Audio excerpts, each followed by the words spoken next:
Chosen ones, you are being hidden in plain sight. You may have heard this before, that God is hiding you in plain sight. It's very true. And what God will allow to happen in your life is God will place you in predicaments, place you in certain environments around people.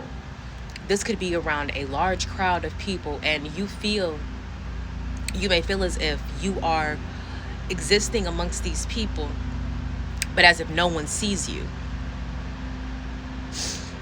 And this can be a little uncomfortable at times, because sometimes what can happen is you can go into a crowd, you can go into an environment, and all eyes will be on you. Like, people will look at you, people will see you, people will notice your light. You feel this. So sometimes you go into environments anticipating this to happen.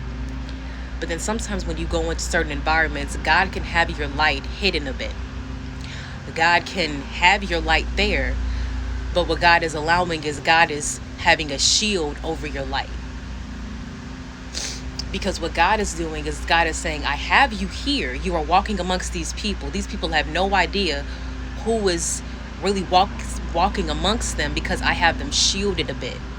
If I want this person to be revealed right now, I will release my hand. But God is covering you. So in those moments when God is covering you, a few things are happening.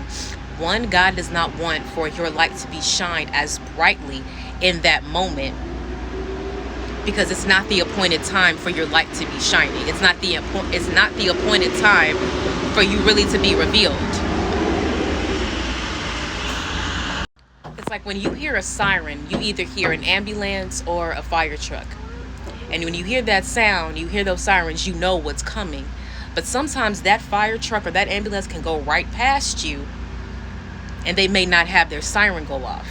But it's still that ambulance and fire truck, right?